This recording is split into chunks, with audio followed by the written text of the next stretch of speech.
My name is Greg Asner. I'm the director of the A'Ko'akoa Coral Reef Restoration Program here in Kailua Kona. So my relationship with coral reefs started when I was a kid, diving, snorkeling, ultimately scuba diving, and getting to know them before a lot of the decline that's occurred just in my lifetime and in my career here in Hawaii. My relationship with the reef turned from one of exploration, discovery, to one of concern, at times shock, and ultimately now intervention and trying to address the problems that we're facing here in Hawaii. For decades, my task has been to monitor coral reefs in Hawaii across the main 8 islands. But the Big Island, the west coast of the Big Island, is the largest contiguous coral reef in the entire archipelago. And so our focus has been here because of its size, its potential, and the fact that all is not lost.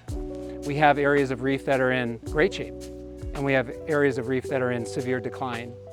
And so what brings me here is the opportunity to address the problems and to learn from those processes that we're creating in addressing the problems in the reef, and then to export that knowledge to the other islands along the way. The word A'Ko'akoa comes from my cultural advisors from where I live, way south in a small village called Milali'i. In that village, we have kumu, or teachers, who I've lived with for a long time.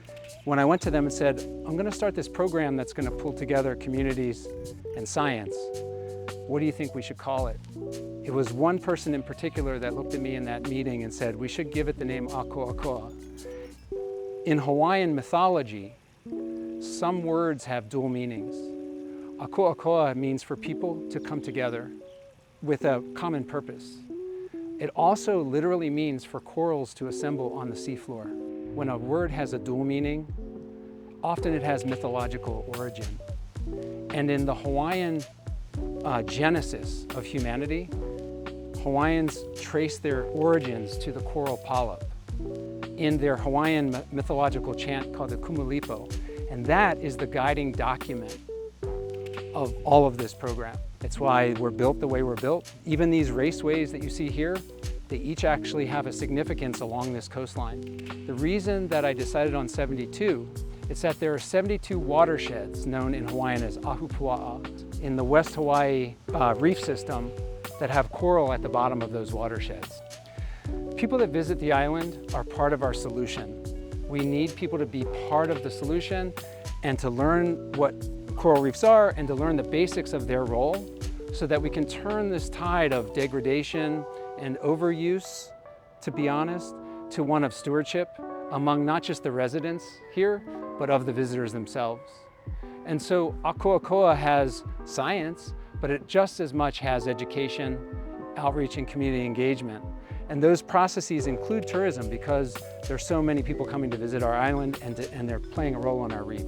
Even in a time of coral reef decline here, I am optimistic, not just out of hope, but I actually see progress in the right direction. I see it in how people treat the reef, how they switch from a use mindset to a stewardship mindset, whether they're a resident or a visitor.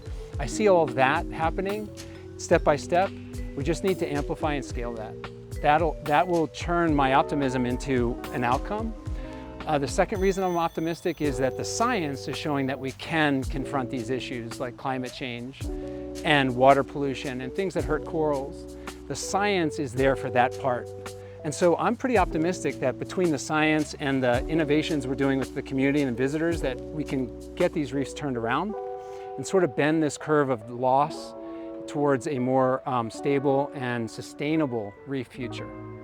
On behalf of the A'Ko'akoa team, we welcome you here for a visit. We look forward to you seeing what we're doing and to sharing this knowledge.